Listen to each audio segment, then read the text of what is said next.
স্বাগত জানাচ্ছি প্রসেনজিৎ চৌধুরী, সাংবাদিক আমার বন্ধুকে। বাংলাদেশে আজকে দিনভর নির্বাচন এবং এই মুহূর্তে জোর তোরে গণনার কাজ চলছে। আমি প্রসেনজিৎকে প্রশ্ন করতে চাইবো, সারাদিন কেমন ভোট হলো, কতটা স্বচ্ছ বলা যেতে পারে, কতটা গ্রহণযোগ্য বলা যেতে পারে, মানুষের কতটা পার্টিসিপেশন ছিল? দেবময়, প্রথমেই যেটা তোমাকে বলে দিতে হবে যে বাংলাদেশে এই ত্রয়োদশ বা 13তম জাতীয় নির্বাচন, যেটা তোমার কিছুক্ষণ আগে শেষ হয়েছে সন্ধ্যাবেলা এবং এখন গণনা চলছে।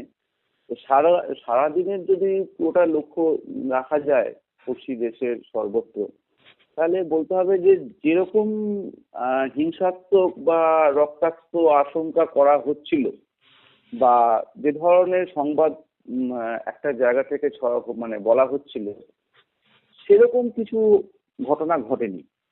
তবে হ্যাঁ, দুটো একটা জায়গাতে কিছু ঘটনা বিক্ষিপ্তভাবে ঘটেছে, এটা এ নিয়ে কোনো বলার কিছু জায়গা নেই। কিছু জায়গা থেকে একটা ভোট লুটের চেষ্টা হয়েছে।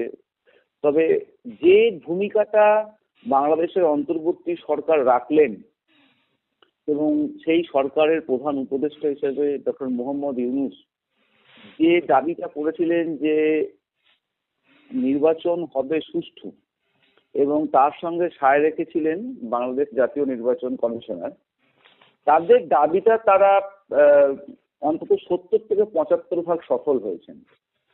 এবং আরো একটু ভালো করে বললে হয় যে ডক্টর মোহাম্মদ ইউনূসের নেতৃত্বে যে বাংলাদেশ অন্তর্বর্তীকালীন সরকার, বিদায়ী সরকার যেটা চলছে, সেটা যে সর্বাধিক সাফল্য একটু দাবি রাখতে পারে দেশের নিজেদের মেয়াদে, তাহলে এটাই বলতে হবে যে তারা তাদের দেশে একটি এমন নির্বাচনকে উপহার দিয়ে বিদায় নিলেন, যে নির্বাচন 1991 সালের পর থেকে গত দ্বাদশতম নির্বাচন 2024-এর আগে পর্যন্ত কোনো নির্বাচনই দেখা যায়নি। এবং সর্বশেষ 2012তম নির্বাচনে আওয়ামী লীগের তৎকালীন ক্ষমতাসীন দল আওয়ামী লীগ ক্ষমতা ধরে রেখেছিল এবং সেই নির্বাচন গোটা বিশ্বের কাছে সমালোচিত হয়েছিল। সেই নির্বাচনকে বলা হয়েছিল রাতের ভোট গণনা, রাতের ভোট, অর্থাৎ নির্বাচনের আগেই রাত্রেবেলায় ভোট হয়ে গেছিল। আজকে সেই রাতের ভোট হয় কিনা সেইটা দেখাই ছিল মূল উদ্দেশ্য। এবং সেই উদ্দেশ্যের জায়গা থেকে দেখতে পারলে এই জিনিসটা স্পষ্ট হচ্ছে যে দিনে ভোট হয়েছে, কিছু সংঘর্ষ ঘটেছে, দু একটা মৃত্যুর খবর এসেছে, এবং সেগুলো নির্বাচন কেন্দ্রিক সংঘর্ষ এবং স্বাভাবিক যেরকম হয় ভোটের লাইনে সেটি ঘটনা ঘটেছে, কিন্তু এর থেকে বড় কিছু ঘটেনি। এবং কয়েকটা জায়গাতে অগ্নিকাণ্ডের ঘটনাও ঘটেছে। এখন ফল গণনা রাত 12টা মধ্যরাত্রি হতে চললো। ওদের দেশে নির্বাচন অনুসারে নির্বাচন গণনা শেষ হওয়ার পরই ফল গণনা শুরু হয়। ফল গণনা চলছে এবং দেখা যাক আগামী সরকার তা গঠন করতে পারে। ঠিক। আমি একটু আমাদের দর্শকদের জানিয়ে দিই যে আমি আজকে সারাদিন ধরে যেটা দেখলাম যারা ভোটদাতা তারা ব্যালট সহ আরেকটি বিষয় নিয়ে তারা ভোট দিচ্ছে, সেটা হচ্ছে গণভোট বা রেফারেন্ডাম, সেখানে হ্যাঁ বা না। এই বিষয়টা আমি যারা দর্শকরা জানেন না তাদেরকে আমি প্রসেনজিৎকে অনুরোধ করব একটু বুঝিয়ে দিতে যে এই জিনিসটা কেন, মানে পাশাপাশি এই ভোটটা কেন হচ্ছে, কেন এখানে একটা রেফারেন্ডাম করা হচ্ছে। জুলাইতে যে গণ অভ্যুত্থান হয়েছিল 2024 সালে, আপনারা জানেন, তার সাথে এটা কিন্তু সম্পর্কযুক্ত। প্রসেনজিৎ খুব ভালো করে আপনাদের বুঝিয়ে দেবে। বাংলাদেশের নির্বাচনে একটা জাতীয় নির্বাচন যেমন চলছে, অর্থাৎ কে সরকার গঠন করবে বা কে সরকার গঠন করে বিরোধী আসনে বসবে, এটা যেমন একটা নিয়মিত পদ্ধতি, তেমনি এদেশে একটা এইবারের যে জাতীয় নির্বাচন হলো সেই নির্বাচনে একটা গণভোট নেওয়া হচ্ছে। গণভোট ব্যাপারটা হচ্ছে, প্রথমেই যেটা বলা যায় যে এই গণভোট মানে হচ্ছে যেখানে কোনো দল থাকবে না, সেখানে কতগুলি বিষয় উত্থাপিত করা থাকবে। সেই বিষয় উত্থাপিতগুলোর সঙ্গে আপনি সহমত কি আপনি সহমত নন, এই ওপর ভিত্তি করে ভোট হবে। এবং সেখানে একটা জায়গায় থাকবে হ্যাঁ, একটা জায়গায় থাকবে না, যার যেখানে ইচ্ছে সে সেখানে দাগ দিয়ে সেই ব্যালট পেপারটি ওই ব্যালট বক্সে ফেলে দেবেন। এইটা হচ্ছে প্রাথমিক বিষয়। এবার এই গণভোটটার মানে কি কি বিষয় থাকবে, এখানে মূল যে বিষয়টা উঠে আসছে সেটা হচ্ছে বাংলাদেশে যে দল যদি পূর্ণ গরিষ্ঠতা নিয়ে তাদের জাতীয় সংসদে বসতে পারে, তাহলে তারা কিছু সাংবিধানিক সংস্কার আনতে চলেছে সে দেশে। Yes. এইটা হচ্ছে মূলত বিষয়, যেটাকে সামনে রেখে আরো অনেকগুলি বিষয় রয়েছে যেগুলো সাধারণত তাদের দেশের অভ্যন্তরীণ নতুন জটিল বিষয় রাজনৈতিকভাবে অর্থনৈতিকভাবে, কিন্তু মূলগত যে বিষয় হচ্ছে বাংলাদেশের যে এখন যে বর্তমান সংবিধান আছে, যে সংবিধান 1971 সালে গ্রহণ করা হয়েছিল, তদানীন্তন পাকিস্তান ভেঙে যখন বাংলাদেশ তৈরি হচ্ছে এক রক্তাক্ত গৃহযুদ্ধে বা সংঘর্ষের মধ্য দিয়ে, সেই সময় গৃহীত কিছু নীতি যেগুলো পরবর্তীকালে বাংলাদেশ জাতীয় সংসদ গঠনের পর প্রথম ভোটের পর সেইগুলি গ্রহণ করা হয়েছিল, সেই সংসদ নিয়মগুলি থাকবে। কি তার নিয়ম? যে প্রথম বাংলাদেশে ঘটনা বলা হয়েছিল বাংলাদেশ একটি ধর্মনিরপেক্ষ অসাম্প্রদায়িক বাঙালি জাতীয়তাবোধের দেশ। এই যে এই নীতি নিয়েছিলেন বাংলাদেশের জাতির পিতা, এখনো তিনি জাতির পিতা বলেই স্বীকৃত রয়েছেন, বঙ্গবন্ধু শেখ মুজিবুর রহমান, এবং তার এই গৃহীত নীতিকে ভিত্তি করে বাংলাদেশে একটি রাজনৈতিক সরকার পরিচালনার মূল তত্ত্বটি নেওয়া হয়ে থাকে। এবং তারপরে এই বাংলাদেশের জাতীয় সংবিধান পরিবর্তিত হয় সামরিক সরকার যখন 1980 দশকে যখন সামরিক সরকার প্রতিষ্ঠা হয়, অর্থাৎ হুসেন মোহাম্মদ এরশাদের নেতৃত্বাধীন যে সরকার প্রতিষ্ঠিত হয়েছিল, সেই সরকারের সময় বাংলাদেশের জাতীয় সংবিধানে পরিবর্তন করা হয়। সেই পরিবর্তনের জায়গা থেকে বাংলাদেশকে ধর্মনিরপেক্ষ অসাম্প্রদায়িক বাঙালি জাতীয়তাবাদী দেশ হিসেবে যেমন রাখা হয়, তেমনি বাংলাদেশে একটি রাষ্ট্র ধর্ম বলে একটি শব্দ জুড়ে দেওয়া হয়, এবং এই রাষ্ট্রধর্ম ইসলাম বলে একটি শব্দ জুড়ে দেওয়া হয়। এবং এই রাষ্ট্রধর্ম রেখে এবং বাংলাদেশের ধর্মনিরপেক্ষতা কতটা প্রয়োগ করা যাবে এ নিয়ে প্রশ্ন উঠলেও পরবর্তীকালে যতবারই বাংলাদেশে সরকার পরিবর্তন হয়েছে বা তারপরেতে নতুন সরকার এসেছে গেছে, এবং তারা কিন্তু চূড়ান্ত সংখ্যাগরিষ্ঠতা থাকা সত্ত্বেও এই হুসেন মোহাম্মদ এরশাদের সামরিক সরকার প্রতিষ্ঠিত এই রাষ্ট্রধর্ম ইসলাম শব্দটিকে কাটবার আর সাহস করেননি।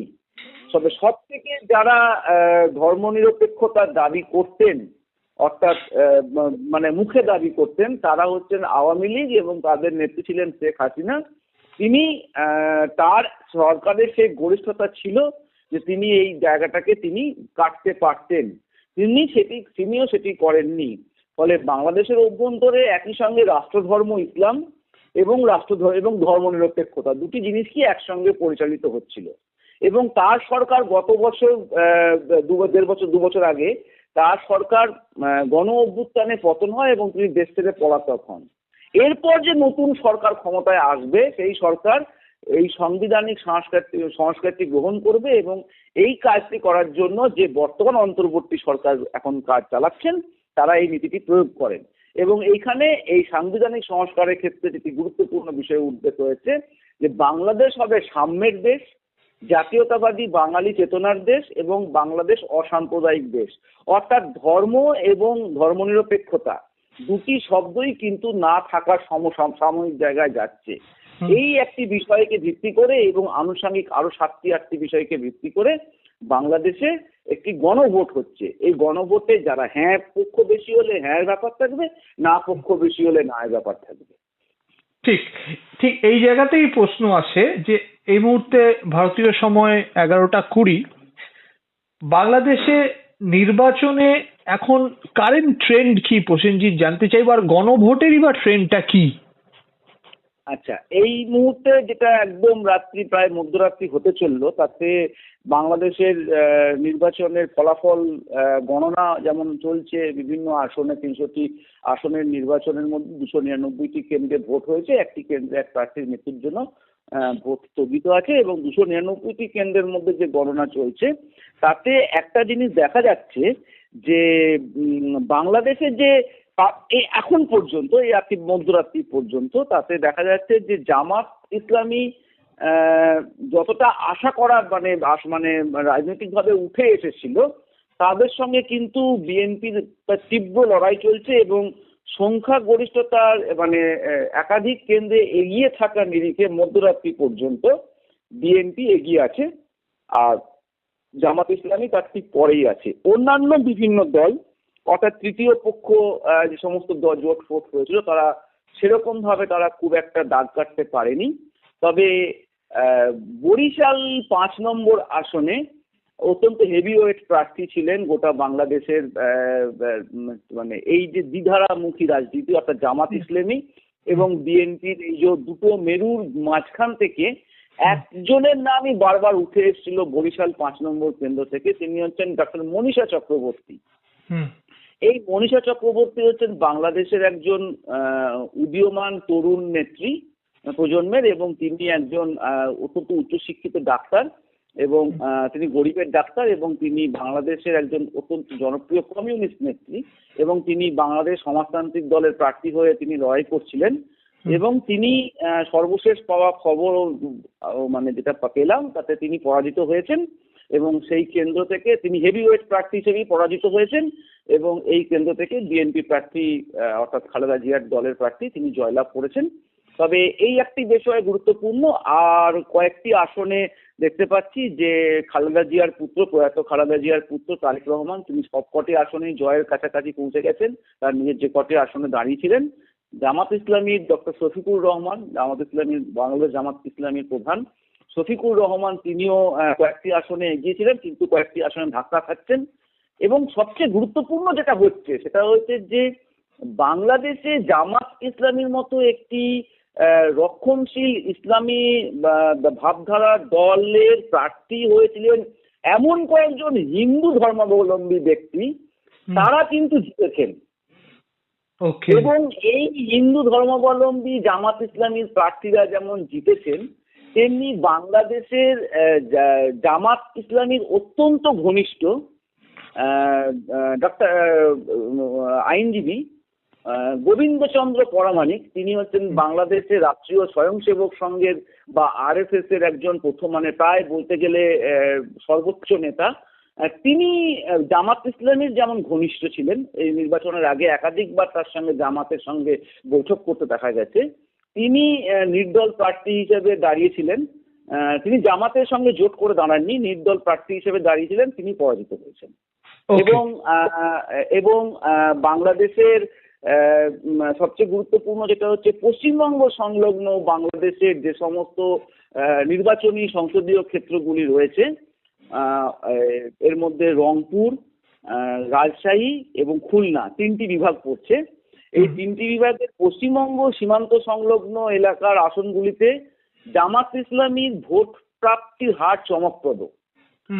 আর এই স্বাভাবিকভাবেই এই ফলাফলের যে হার দেখতে পাচ্ছি তাতে আগামী পশ্চিমবঙ্গ বিধানসভা নির্বাচনে বাংলাদেশ সীমান্তবর্তী এলাকার যে বিধানসভা কেন্দ্রগুলি রয়েছে পশ্চিমবঙ্গের, সেখানে একটা তীব্র সাম্প্রদায়িক মেরুকরণ তৈরি হতে চলেছে, এটা বলে দেওয়া যায়। এটা অত্যন্ত গুরুত্বপূর্ণ একটা জায়গায় তুমি বিষয়টা নিয়ে গেলে। আমি একটা এখানে যতদূর বুঝতে পারলাম তোমার কথা শুনে যে এখনো পর্যন্ত কোনো হিন্দু প্রার্থী জিততে পারেনি। কালকে সকালে কি রেজাল্ট হবে সেটা সময় বলবে। প্রায় সকলেই হেরেছেন এখনো পর্যন্ত, পরবর্তীকালে ট্রেন্ডটা আমরা বুঝতে পারবো। আর 2 নম্বর সেটা হচ্ছে যে গোবিন্দবাবুর কথা তুমি বললে, উনি পপুলার ফেস, উনিও হেরে গিয়েছেন শেষ পর্যন্ত। আর এই যে সীমান্ত সংলগ্ন পশ্চিমবঙ্গ সীমান্ত সংলগ্ন কেন্দ্রগুলিতে জামাতের জয় জয়কার, এটা কিন্তু পরবর্তীকালে ধর্মীয় মেরুকরণের দিকে যাবে পশ্চিমবঙ্গের রাজনীতি নাকি অন্যদিকে যাবে সেটাও আমরা সময়ের অপেক্ষায় ছেড়ে দিলাম। এখানে আমার যে পরবর্তী প্রশ্ন সেটা হচ্ছে যে এনসিপি এমন একটি রাজনৈতিক দল পরবর্তীকালে তৈরি হয়েছে গণ অভ্যুত্থানের পর এবং তার যে ফেস রয়েছে তারা কিন্তু প্রত্যেকেই এই গণ অভ্যুত্থানের পিছনে ছিলেন। ডক্টর ইউনূসও বারবার সেটা স্বীকার করেছেন। এরা জামাতের সঙ্গে জোট করে লড়াই করছে। আমি এই 11 দলের জোট, এই বিষয়টা আমি একটু তোমাতে ক্লিয়ার হতে চাইছি। এই জোটে কারা কারা আছে, কে মাথা, আর বিএনপির সঙ্গে যদি কোনো জোট থাকে সেখানে কারা কারা আছে? যেমন আমরা পশ্চিমবঙ্গের রাজনীতিতে জোট রাজনীতি বা অ্যালায়েন্স আমরা দেখেছি, আমাদের বামফ্রন্টের সুবিখ্যাত অ্যালায়েন্স, সেটাও আমরা দেখেছি। তো এক্ষেত্রে ব্যাপারটা কি সেটা আমরা একটু বুঝতে চাইছি তোমার থেকে। এখানে আমরা যদি দুটো জিনিস ভালো করে দেখে নিই, সেটা হচ্ছে যে বাংলাদেশে গত যে গণ অভ্যুত্থান সংগঠিত হয়েছিল, সেই অভ্যুত্থানটা মূলত ছাত্র জনতার অভ্যুত্থান ছিল, বা পড়ুয়াদের শিক্ষার্থীদের অভ্যুত্থান। তাদের নানা রকম দাবি দেওয়ার ভিত্তিতে তাদের অভ্যুত্থান থেকে রাজনৈতিক বিজ্ঞানের যে চিরাচরিত নীতি, সামাজিক অভ্যুত্থান বা গণ অভ্যুত্থান, রাজনৈতিক বিদ্রোহ, সব জায়গা থেকেই একটি নতুন ধরনের রাজনৈতিক ধারা বা একটি দল সংগঠন তৈরি হয়। এবং এক্ষেত্রেও তার কোনো ব্যতিক্রম ছিল না। এবং এনসিপি, জাতীয় ন্যাশনাল সিটিজেন্স পার্টি, ছাত্রছাত্রীদের তৈরি একটি দল, তারা প্রাথমিকভাবে বিপুল সাড়া নিয়ে এসেছিল। কিন্তু দেখা যায় যে তারা পরবর্তীকালে রাজনৈতিক দিকভ্রান্ত হয়ে বা দিকভ্রষ্ট, রাজনৈতিকভাবে অতটা ছড়াতে না পেরে তারা জামাত ইসলামীর সঙ্গে জোট করে। এবং এর কারণে ওই দলটির মধ্যে ভাঙন তৈরি হয় এবং একাধিক নেতা নেত্রীরা বেরিয়ে যান। এবং যারা বেরিয়ে যান তারাও নির্বাচনে নির্দল প্রার্থী হিসেবে লড়াই করেছেন, আর যারা সেই দলে রয়েছেন তারা জামাত ইসলামী জোটের সঙ্গে তারা লড়াই করেছেন। এবং তাদের মধ্যে গুরুত্বপূর্ণ যে সমস্ত হাসনাত আব্দুল্লাহ বা সার্জিস আলমের মতো অনেক যারা প্রার্থী রয়েছে, নাহিদ ইসলামের মতো যারা সে সময়কার খুব পরিচিত মুখ ছাত্র আন্দোলনের বাংলাদেশে গণ অভ্যুত্থানে, তারা অনেকেই জয়ের কাছাকাছি, কেউ কেউ জয়ের আসনে জিতেছেন, এরকমও খবর আসতে শুরু করেছে। এবং সবগুলি সরকারিভাবে ঘোষিত হবে, এখনো সেরকম ঘোষণা হয়নি, এগুলো বেসরকারি সূত্রে জানা যাচ্ছে, বিভিন্ন রকম বাংলাদেশের গণমাধ্যম সূত্রে। আবার কেউ কেউ যারা নির্দল প্রার্থী হিসেবে দাঁড়িয়েছেন, যেমন তাসনিম জারার মতো প্রার্থী, তিনি ও লড়াইয়ের মধ্যে আছেন, তারাও এখন কি করে নির্বাচনে আগুপিছু চলছে, গণনার প্রতি রাউন্ডের গণনা চলছে। তো এরকম একটা পরিস্থিতিতে জামাত জোটের কিন্তু লড়াই চলছে। তোমার মূল প্রশ্ন ছিল যে পশ্চিমবঙ্গে, এখানে একটা কথা বলে দেওয়া দরকার যে জামাত পশ্চিমবঙ্গ এবং বাংলাদেশের সীমান্তবর্তী এলাকাতে জামাত ইসলামীর বা ভোট প্রাপ্তির হার কিন্তু চমকপ্রদ। এবং তাদের ওখান থেকে এখনো পর্যন্ত কতজন প্রার্থী জিতে আসতে পারবেন সেটা যেমন বড় কথা, তেমনি এই ভোট প্রাপ্তির চমকপ্রদ হার কিন্তু পশ্চিমবঙ্গের সীমান্তবর্তী যতগুলি বিধানসভা কেন্দ্র আছে সেখানেও কিন্তু প্রভাব পড়তে চলেছে। তো এবার আসি পশ্চিমবঙ্গের যে আমরা জোট রাজনীতি দেখে এসেছি, এক সময়ে যে বাম জোটের সরকার ছিল দীর্ঘ 3.5 দশক ধরে, তারপরে কংগ্রেস তৃণমূল কংগ্রেসের জোট সরকার ক্ষমতা গঠন করে, পরে কংগ্রেস বেরিয়ে যায়, পরে তৃণমূল কংগ্রেসে একার শক্তিতে এখন সরকার চালাচ্ছে এবং বিরোধী পক্ষে বিজেপি আছে এবং একটি বাম জোট চলে। সেই বাম জোটের প্রায় ছন্ন ছাড়ার মতো অবস্থা, তাদের রাজনৈতিক এই মুহূর্তের অবস্থা খুবই শোচনীয়। তো এইরকম একটা পরিস্থিতিতে যদি বাংলাদেশের দিকে জোটে দেখতে হয়, তাহলে আমাদের দেখতে হবে বাংলাদেশে এই মুহূর্তে দুটি ওপার বাংলার যেটা রাজনৈতিক জোট রাজনীতি, সেক্ষেত্রে দেখা যাচ্ছে বিএনপি এই দলটি একাই তার ক্ষমতা বিরাট আর কি। তারা যেটুকু সংঘ 3-3 বার ক্ষমতা আগে চলে এসছে, এর আগেতে খবর সরকার গঠন করেছিল। তাদের সঙ্গে কিছু ছোটখাটো সংগঠন আছে, যেমন হচ্ছে বিপ্লবী ওয়ার্কার্স পার্টি, গণসংহতি আন্দোলন, জামিয়তে উলেমায়ে ইসলাম বাংলাদেশ, গণ অধিকার পরিষদ, এরকম কিছু কিছু ছোট ছোট দল যেগুলো নামকাওয়াস্তের দল আছে। আবার জামাত ইসলামীর নেতৃত্বে কিছু দল আছে, সেটা হচ্ছে 11টি দলের জোট। এই 11টি দলের জোটের মধ্যে অন্যতম তো বলেই দিচ্ছি যে আমরা ন্যাশনাল সিটিজেন্স পার্টি, যেটা ছাত্র পৌর শিক্ষার্থীদের সংগঠন, তাদের একটা অংশ ভেঙে গিয়ে ওখানে জোট করে নিয়েছে। এবং এর সঙ্গে রয়েছে একাধিক ইসলামী সংগঠন, যেমন হচ্ছে বাংলাদেশ খেলাফতে মজলিস, তারপর হচ্ছে বাংলাদেশ লিবারেল ডেমোক্রেটিক পার্টি, এরকম যেমন অনেক রকম বাংলাদেশ লেবার পার্টি, এরকম যেগুলো খাতায় কলমে আছে কিন্তু বাস্তবে কোনো অস্তিত্ব নেই। আবার বাংলাদেশের খেলাফতে আন্দোলন, এই ধরনের আছে।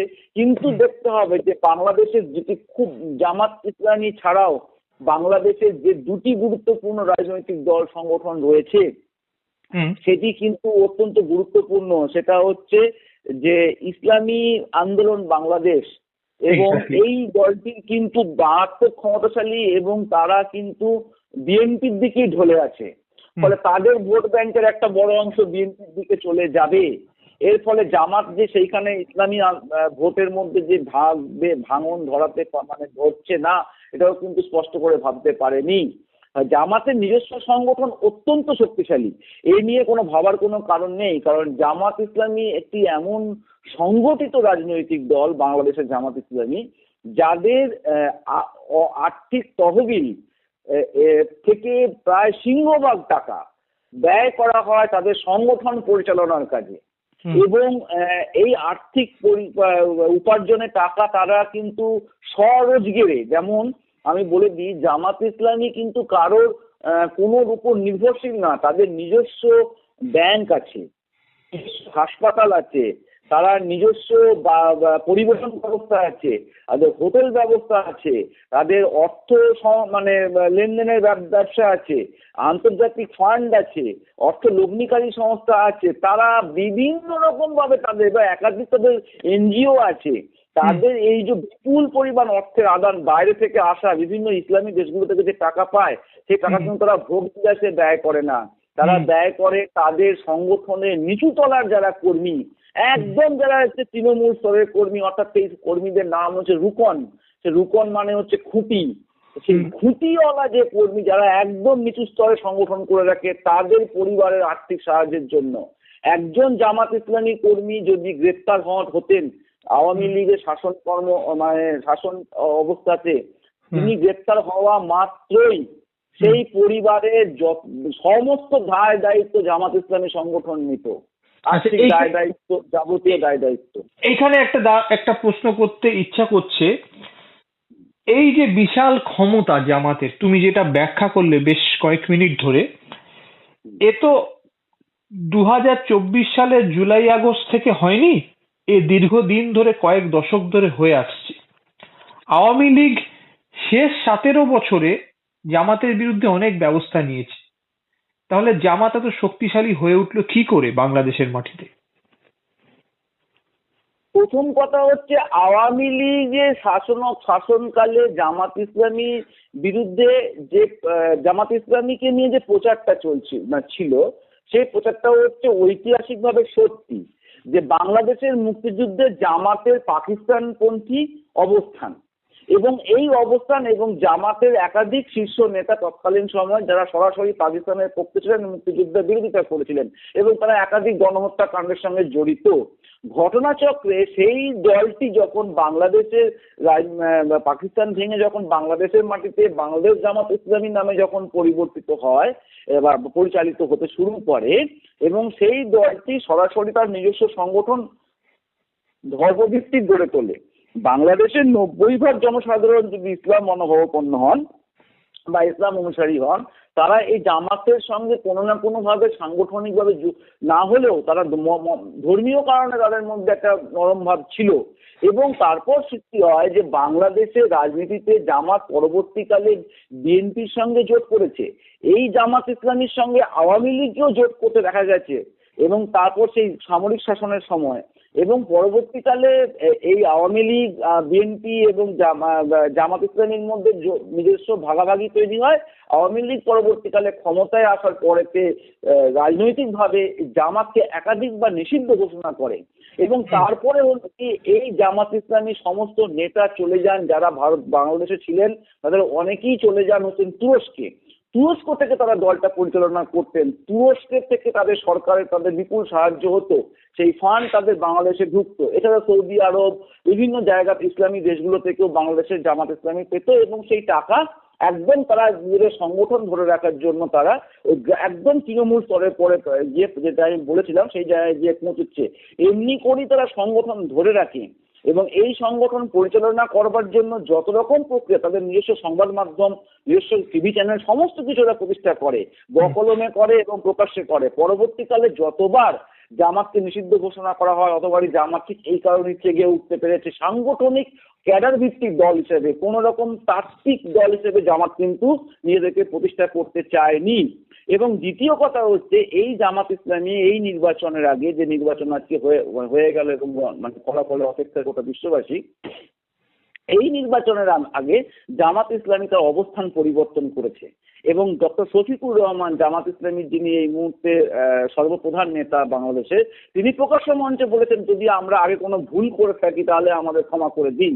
অর্থাৎ আগের ভুল বলতে তিনি কিন্তু 1971 সালে জামাত ইসলামীর বিরুদ্ধে যে ভূমিকা, সেই ভূমিকাকে তিনি বকলমে স্বীকার করে নিয়েছেন যে তার পূর্বজরা তারা গণ আন্দোলনের ক্ষেত্রে বা সেই বিপক্ষ অবস্থান নিয়েছিলেন এবং এই কারণে তারা নির্বাচনে একটা বড় ধাক্কা দিতে পেরেছেন বা নেমে পড়েছেন।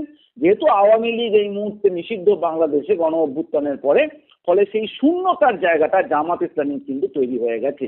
আর বিএনপির তো একটা আলাদা অবস্থান ছিলই। ঠিক ঠিক। আমি এখান থেকে আমি যে প্রশ্নটা করতে চাইবো, আওয়ামী লীগ নিয়ে আমি আসছি।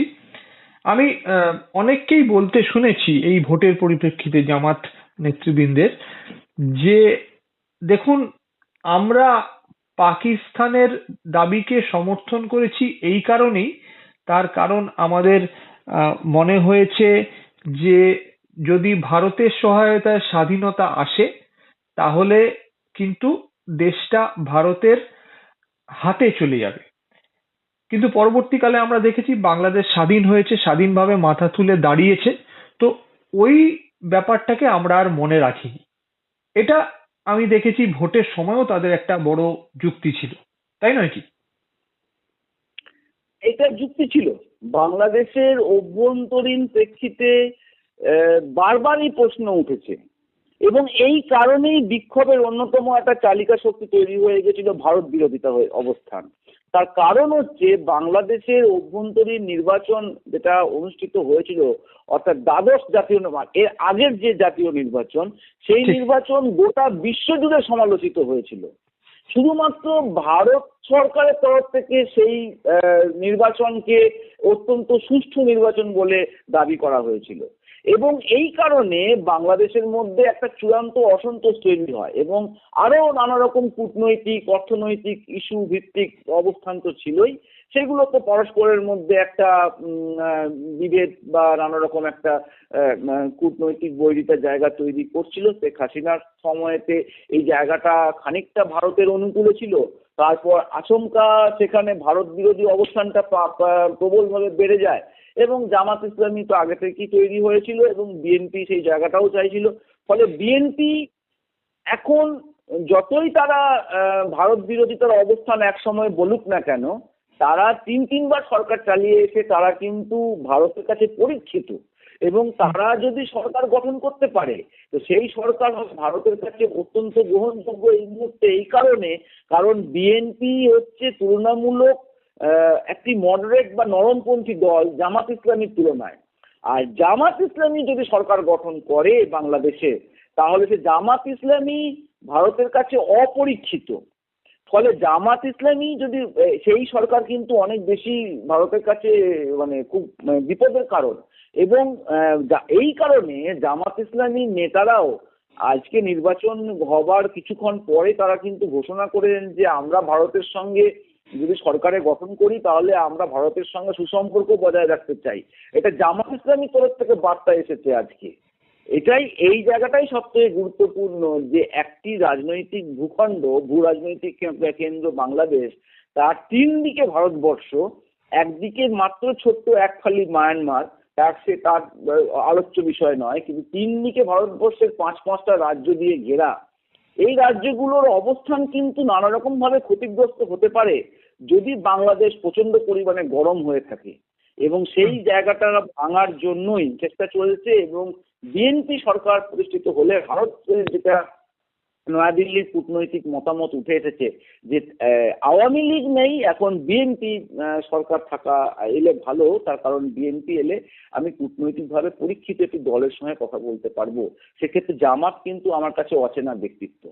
ঠিক ঠিক। পরবর্তীকালে জামাতের পথ কোন দিকে যাবে, সেটা করাচির বা রাওয়ালপিন্ডির দিকে যাবে নাকি নয়াদিল্লির দিকে যাবে, সেটা তো কিছু সেভাবে বলা যায় না। এবার আমি আসছি অত্যন্ত গুরুত্বপূর্ণ আলোচনা, সেটা হচ্ছে আওয়ামী লীগ নিয়ে। ভোটে নেই, নিষিদ্ধ, কিন্তু সত্যি কি নেই?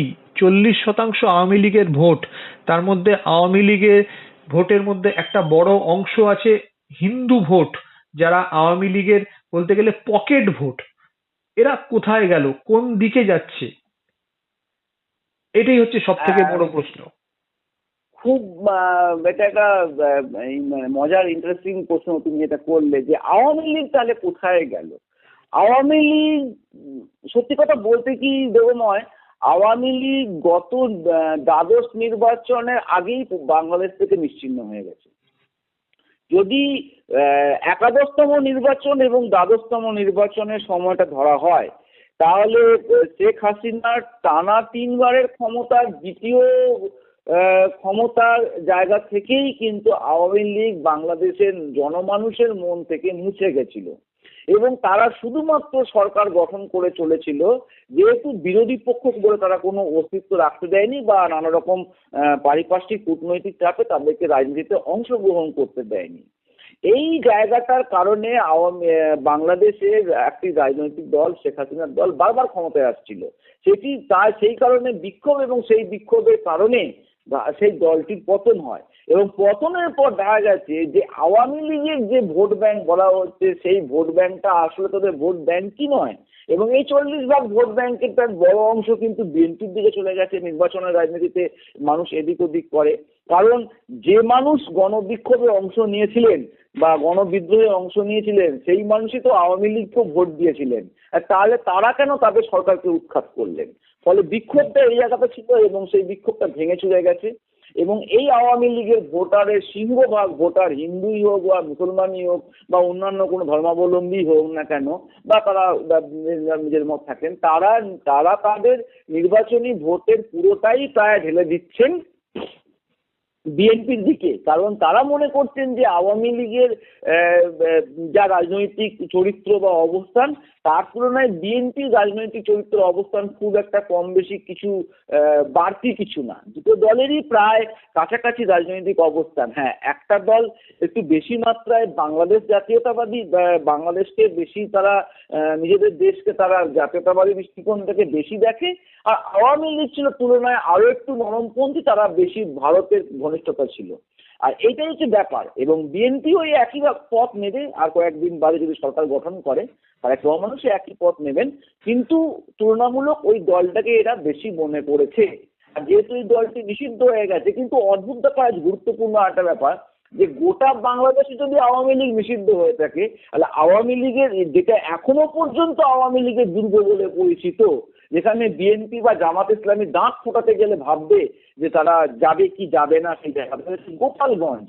সেই গোপালগঞ্জ হচ্ছে শেখ হাসিনার বাবার বাড়ি বা তার নিজস্ব পৈতৃক এলাকা, নিজের সেখানে তিনি ওটা তার সংসদীয় আসনও ছিল। সেই গোপালগঞ্জ জায়গাতে দেখা গেছে হাসিনার পতনের পর আওয়ামী লীগ আরো বেশি সংগঠিত হয়ে প্রতি আক্রমণে গেছে। গোটা বাংলাদেশে একমাত্র গোপালগঞ্জেই এখনো পর্যন্ত শেখ হাসিনার পতনের নামে ছবি নিয়ে মিছিল করার ক্ষমতা রাখে আওয়ামী লীগ, আর বাংলাদেশে কোথাও সে করার ক্ষমতা নেই।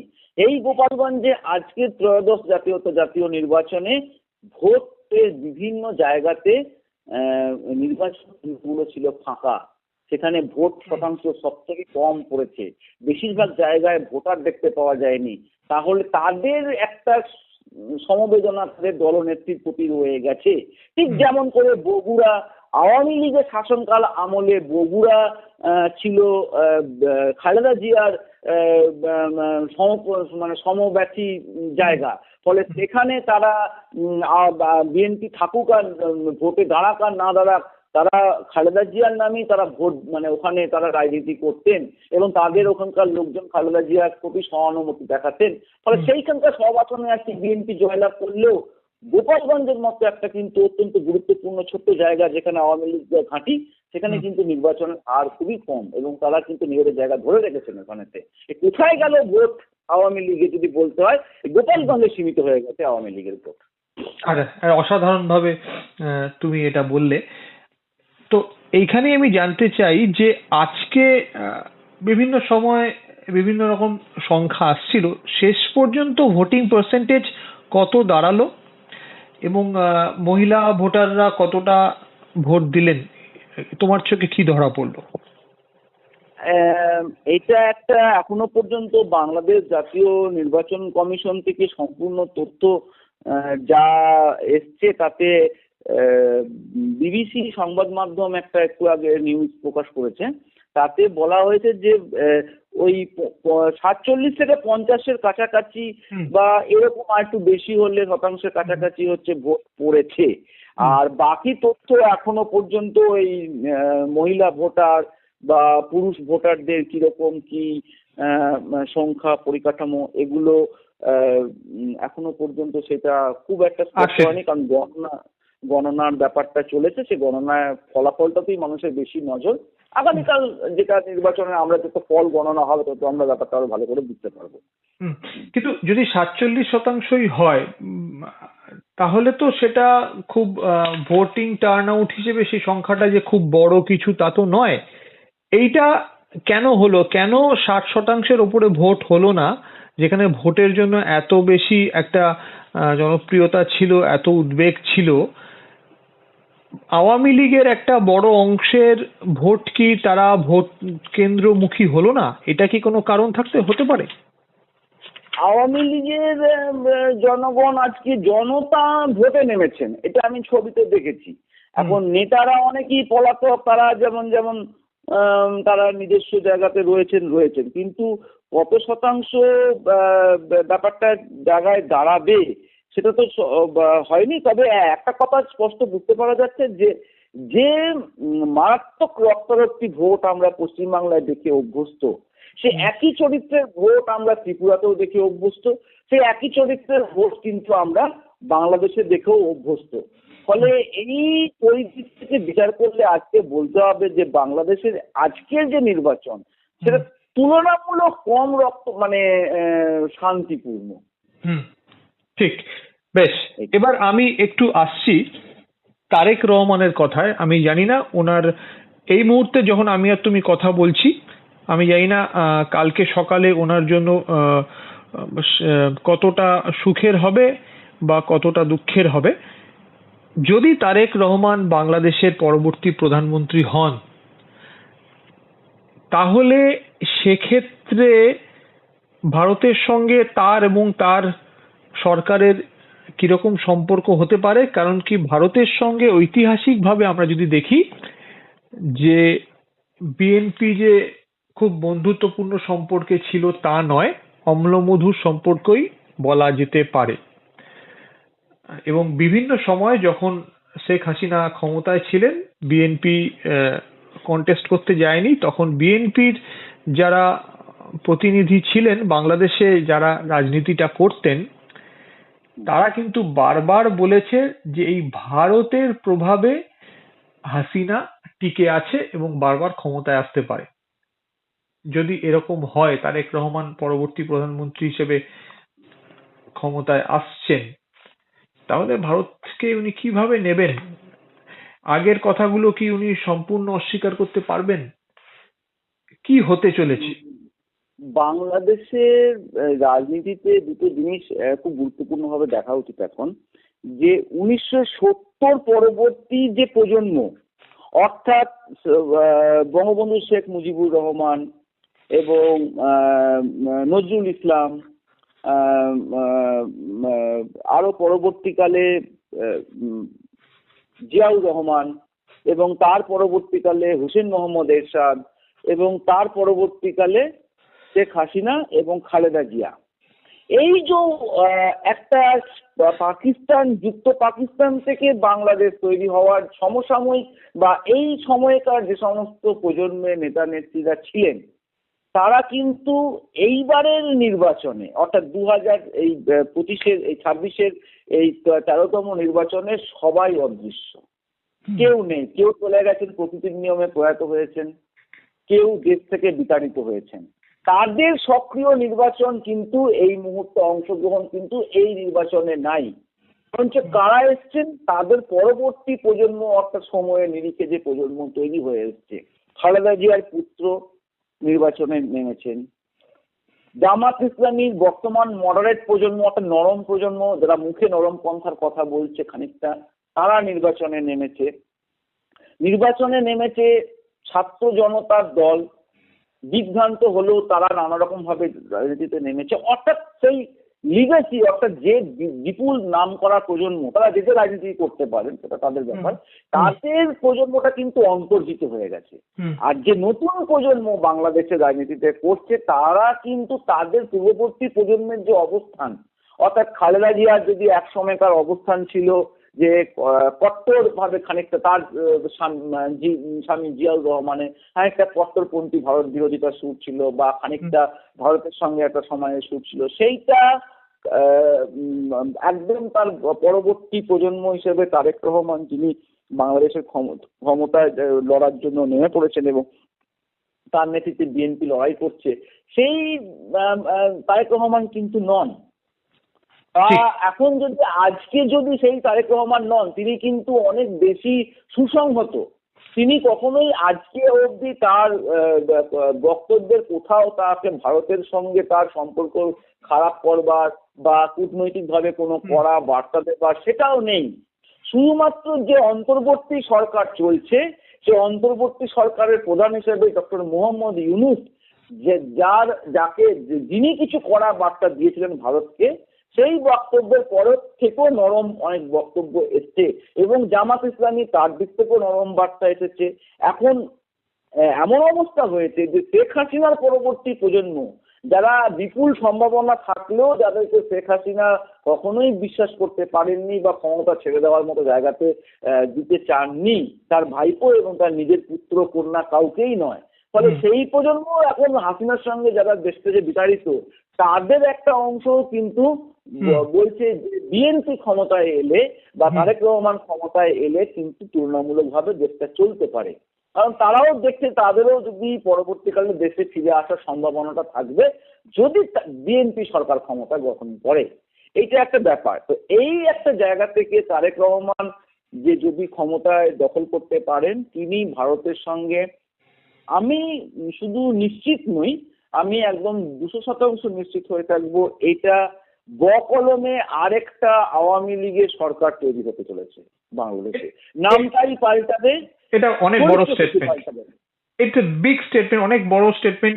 আমি এটা সত্যি, প্রসেনজিৎ এতদিন থেকে বাংলাদেশটা নিয়ে পড়াশোনা করে, তো এটা ওর মুখ থেকে আসা মানে এটা কিন্তু অনেকটাই একটা বড় স্টেটমেন্ট। আমি প্রসেনজিৎকে প্রশ্ন করতে চাইবো তারেক রহমান নিয়েই। তারেক রহমান 17 বছর পর তো দেশের মাটিতে পা রাখলেন। That was really a crisis time in Dhaka, rather আমি বলবো সারা বাংলাদেশ জুড়ে, কারণ রাজধানীতে যা হয় সারা দেশেই ছড়িয়ে পড়ে। সেই সময় একটা সেকশন অফ পিপল, তারা ডেইলি স্টার, প্রথম আলো ভ্যান্ডালাইজ করলো। সেই রাতে আরো অনেক কিছু হলো, ছায়ানট ইত্যাদি ইত্যাদিতে। তারেক রহমান এলেন, সেই বাসের মধ্যে লেখা সবার আগে বাংলাদেশ, মাটিতে নেমে বাংলাদেশের মাটি ছুলেন এবং পরবর্তীকালে যখনই উনি নির্বাচনের র্যালিতে গেলেন, উনি বললেন যে আমি কিছু চিন্তা ভাবনা নিয়ে এসেছি। এবং তারপরে উনি যেটা বলছেন, দিল্লি নয়, পিন্ডি নয়, ঢাকা। এটা খুব ইন্টারেস্টিং অ্যাপ্রোচ আমার লেগেছে। রিসেন্ট পাস্টে প্রসেনজিৎ, যদি তুমি খেয়াল করো যে ভারতে না বাংলাদেশে কি হচ্ছে, একটা ক্রিকেট খেলাকে কেন্দ্র করে, বিশ্বকাপ ক্রিকেটকে কেন্দ্র করে বাংলাদেশে একটা ভারত বিরোধিতার জিগির নতুন করে জেগে উঠেছে। প্রথমে সেটা আইপিএল এ একটি প্লেয়ারকে আসতে না দেওয়া থেকে শুরু, তারপর বাংলাদেশ ভারতে এসে খেলবে না, এবং তার পাশে আনপ্রেসিডেন্টেড ওয়েতে পাকিস্তানের দাঁড়ানো, যে এটা সাধারণত এরকম হয় না এই ক্ষেত্রে আর কি, যেটা আমি বলতে চাইছি। এই সব কিছুর পরেও এই বিষয়টা নিয়ে কিন্তু আমরা তারেক রহমানকে খুব একটা বেশি ভোকাল হতে দেখিনি, অন্তত আমি দেখিনি, মিডিয়াতে আর কোথাও এসছে কিনা আমি জানি না। এবং ভারতকেও কিন্তু আমি দেখিনি যে মানে তারেক রহমানকে in this phase of time কখনো খুব বেশি সমালোচনা করা, বা ভারত কিন্তু একটা ডিস্টেন্স মেনটেন করে গেছে। একটা ডিপ্লোম্যাটিক ডিস্টেন্স মেনটেন করে গেছে।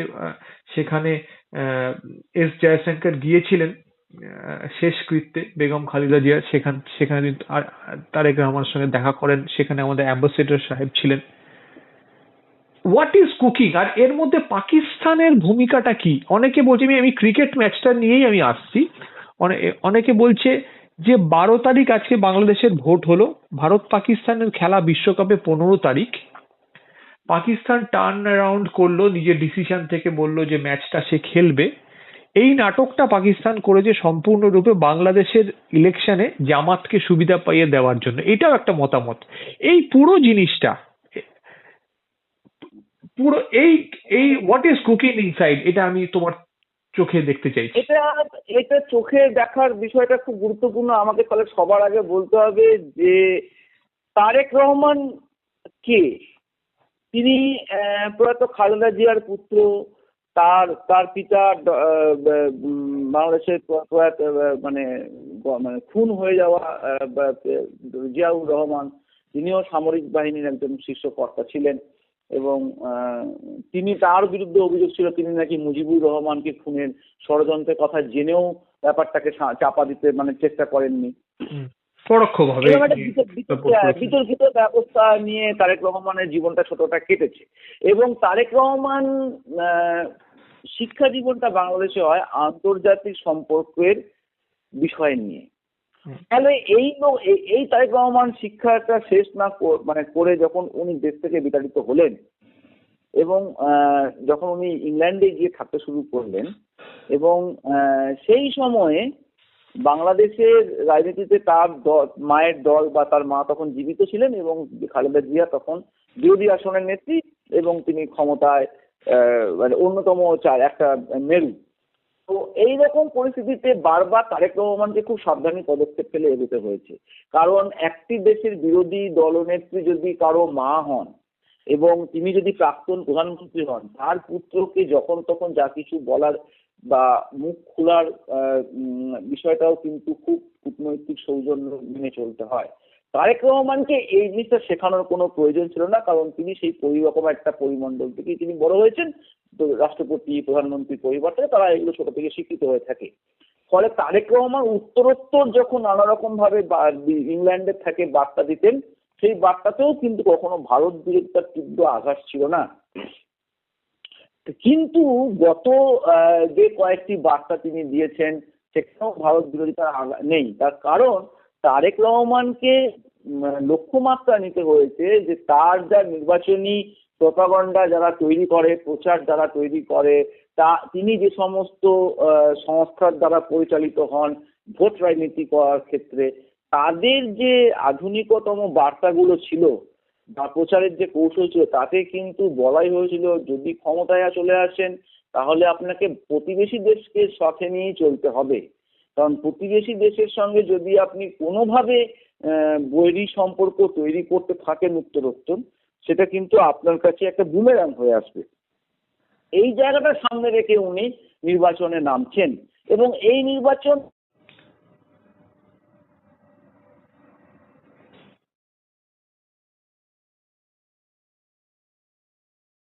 কখনো ভারতের পক্ষে বলতে হবে। তার উদুল্যমান অবস্থানতে কট্টরপন্থী রাজনীতি নিয়ে তারাও ভোটে নেমে পড়েছে।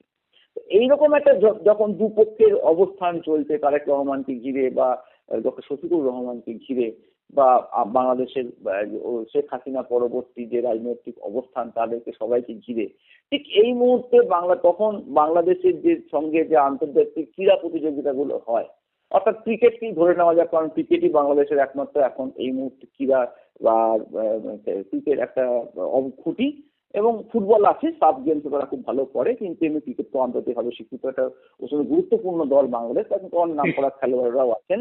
তারা যখন ভারতে আইপিএল খেলতে আসছেন বা প্রতি মুহূর্তে কূটনৈতিক সম্পর্কের জন্য বিতাড়িত হচ্ছেন, এইরকম ক্ষেত্রে দুপক্ষের মধ্যে একটা টানাপোড়েন চলছে এবং পাকিস্তান যে এই নির্বাচনকে ঘিরে যেটা তুমি বলছো যে বা আলোচনা করা হচ্ছে যে তারা ভোটকে জামাতের দিকে ঠেলে দেওয়ার জন্য একটা কিছু প্রভাব বিস্তার করতে পেরেছে, 100% সঠিক কথা। কারণ পাকিস্তান 1971 সালের পর থেকে বেশ কয়েকটা সুযোগ পেয়েছিল বাংলাদেশের অভ্যন্তরীণ জায়গায় ঘাঁটি করার জন্য।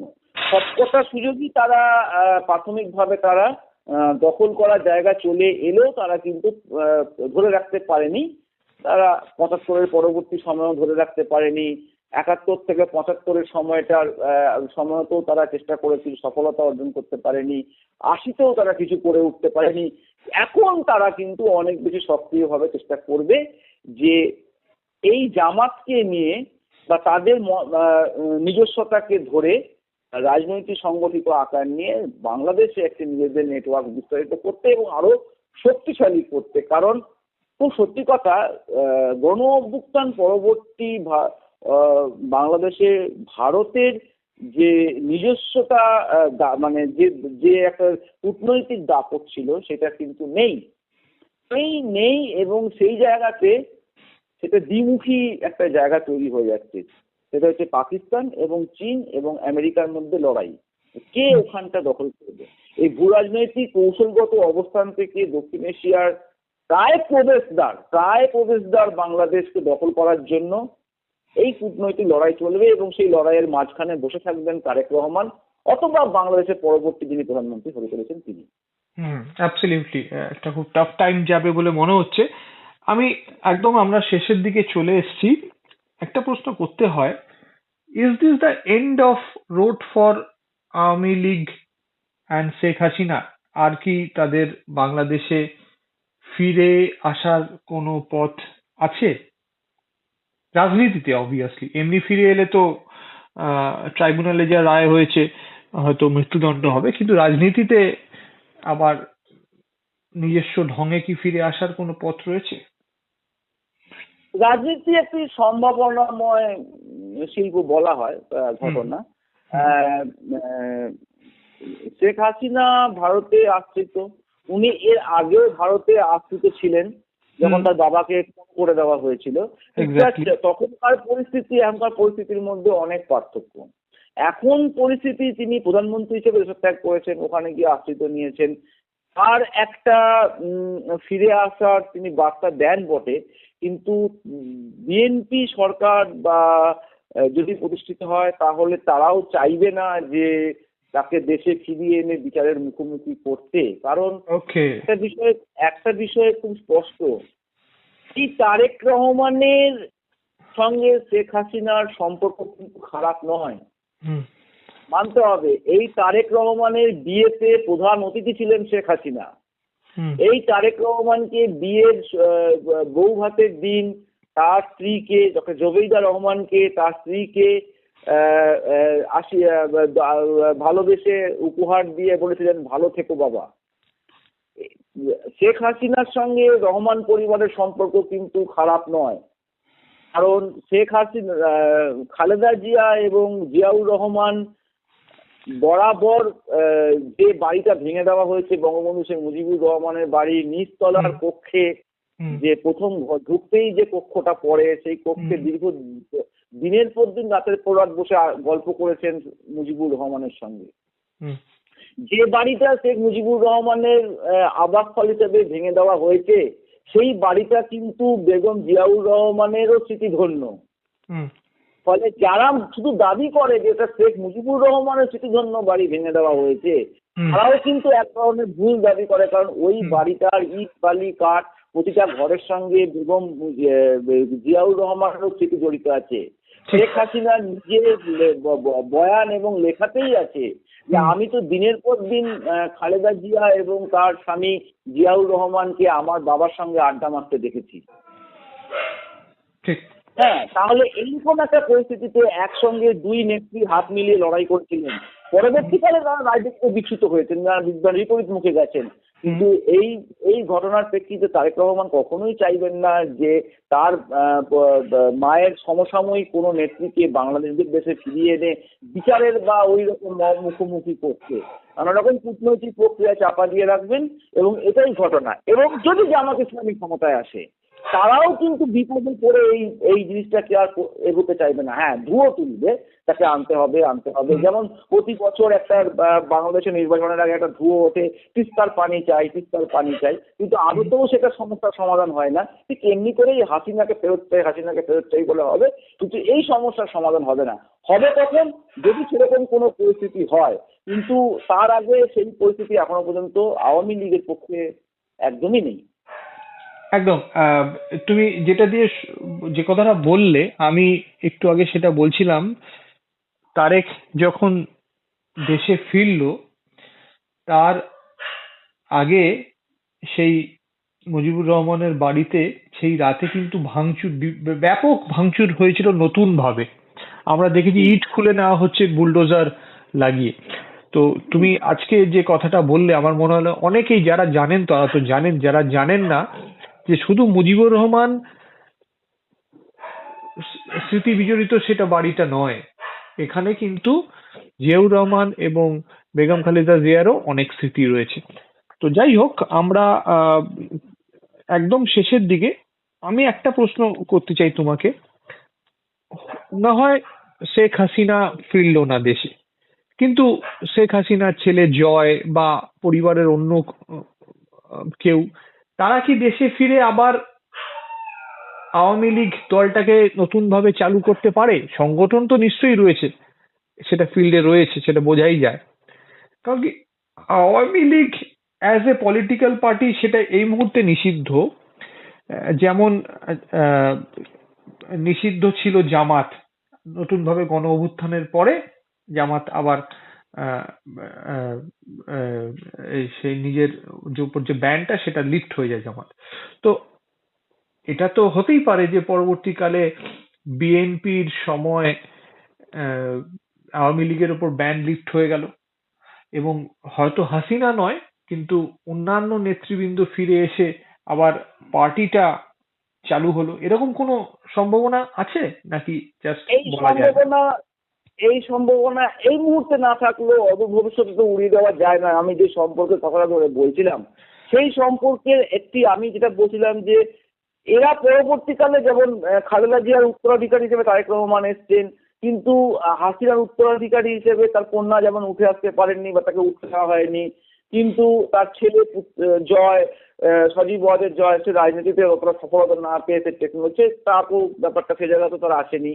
কিন্তু এখানে বলতে হবে যে হাসিনা পরিবারে আরো একজন রয়েছেন, হুম। যিনি যিনিও কিন্তু আহ, মুজিবুর রহমানের নাতি। শুধুমাত্র সজীব ওয়াজেদ জয় নয়, এই যে জিনিস, যে প্রচার বাংলাদেশের মাটি থেকে করা হতো বা ভারত বা বেশিরভাগ বাঙালি জেনেছেন যে বঙ্গবন্ধু শেখ মুজিবুর রহমানের নাতি হচ্ছেন সজীব ওয়াজেদ জয়, আদতে কি সেইটুকুতেই শেষ? তা তো নয়। কারণ এরপরে শেখ হাসিনার ছোট বোন শেখ রেহানা রয়েছেন, তিনি বঙ্গবন্ধু নিজের কন্যা, ছোট কন্যা, অর্থাৎ তার পুত্র এবং তার কন্যারা, তারাও কিন্তু শেখ মুজিবুর রহমানের নাতি নাতনি। এবং তার পুত্র এবং পরবর্তীকালে তারাও কিন্তু তাদের মাধ্যম দিয়ে কিন্তু বাংলাদেশের রাজনীতিতে কিন্তু আওয়ামী লীগের ফিরে আসার একটা সম্ভাবনা তৈরি হয়ে আছে। এবং একটা জিনিস মনে রাখতে হবে যে শেখ হাসিনা ক্ষমতায় থাকাকালীন তাকে অন্দরমহল থেকে পরিচালনা করতেন হচ্ছেন শেখ রেহানা। প্রত্যেকটা মুহূর্তে ছায়ার সঙ্গী, সবচেয়ে কম কথা বলতেন, কোনো তার মুখে অভিব্যক্তি থাকতো না। তার পুত্র কন্যারা বিভিন্ন রকম জায়গাতে রাজনৈতিকভাবে অত্যন্ত সফলতার জায়গা ছিলেন, অথচ তারা সেই জায়গাতে ফোকাস করা হতো না। কিন্তু তার কন্যা যেহেতু ইংল্যান্ডের এমপি, ব্রিটিশ পার্লামেন্টের এমপি, ফলে তার বিশেষ একটা আলাদা কদর ছিল এবং তারপর তাকে নিয়ে অনেক বিতর্ক তৈরি হয়েছিল। তার যে নিজের পুত্র, অর্থাৎ শেখ রেহানার যে নিজের পুত্র, এবং তাকে তো নিয়ে তো বাংলাদেশে আলোচনা হতো না, তারও রাজনৈতিক ক্ষমতা প্রবল। আমার যতটুকু ব্যক্তিগতভাবে মনে হয় যে আওয়ামী লীগ কিন্তু সজীব ওয়াজেদ জয় বা পুতুলকে দিয়ে তার রাজনৈতিক আগামী রাজনৈতিক লক্ষ্যমাত্রা পূরণ করতে পারবে না। হ্যাঁ, যেটা বলছিলে। তাদের সেই যে জয় বা হাসিনার যে সরাসরি উত্তরাধিকারীরা যেটা রাজনৈতিকভাবে বিফলতার পরিচয় দিয়ে গেছেন, সেই পরিচয় কিন্তু তাদেরকে দিয়ে আওয়ামী লীগ পরবর্তীকালে রাজনীতি করে উঠতে পারবে না, সম্ভবই নয়। কিন্তু সেই জায়গাটা একমাত্র সম্ভাবনা উজ্জ্বল হয়ে আছে তা হাসিনার নিজের বোন শেখ রেহানা, তার পুত্র কন্যাদের মাধ্যম দিয়ে, তার কন্যার কথা বাদ দিলাম, তার পুত্রের মাধ্যম দিয়ে। এবং এই জায়গাটা কিন্তু আওয়ামী লীগের পরবর্তী রাজনৈতিক উত্তরসূরি ভবিষ্যৎ কাণ্ডারি হিসেবে নির্ধারিত করে গেছে। যেমন করে জয়কে তারেক রহমানকে 17-18টা বছর অপেক্ষা করতে হয়েছে, ঠিক ততটাই অপেক্ষা হয়তো করতে হতে পারে আওয়ামী লীগকে তাদের পরবর্তী ক্ষমতায় ফিরে যেতে বা রাজনৈতিকভাবে তারা একটা জমি নতুন করে খুঁজে পেতে। আগামী এক দশকে সম্ভবত বাংলাদেশের রাজনীতিতে বিএনপির দাপটই থাকতে চলেছে। ঠিকই। আমরা এইভাবে এইখানেই আমাদের আলোচনাটা শেষ করব। তার আগে আমি আপনাদের জানিয়ে দিয়ে যাই যে যখন এই আলোচনাটা আপনাদের কাছে পৌঁছবে তখন হয়তো আপনাদের কাছে ফাইনাল কিছু ডিসিশন বা রেজাল্ট ভোটের থাকবে। কিন্তু এখন রাত 12:12 হিন্দুস্তান টাইমসের খবর অনুযায়ী ভোটিং টার্ন আউট আজকে বাংলাদেশে হয়েছে 47.91%। এটিও যদিও দুপুর 2টো অবধি খবর। আর এই মুহূর্তে বিএনপি এগিয়ে আছে বেশ অনেকগুলি আসনে। তাদের নিকটতম প্রতিদ্বন্দ্বী জামায়াতে ইসলামীর থেকে অনেকগুলি আসনেই এগিয়ে আছে। বলতে গেলে প্রায় 175টি আসনে তারা এগিয়ে আছে। জামায়াতে ইসলামী 30টি আসনে এগিয়ে আছে, মানে তাদের জোট। তো এইখানে শেষ করছি। প্রসেনজিৎকে অসংখ্য ধন্যবাদ আলোচনায় আসার জন্য, এবং আমরা নজর রাখবো পরবর্তী ক্ষেত্রে কি হচ্ছে। নমস্কার। নমস্কার।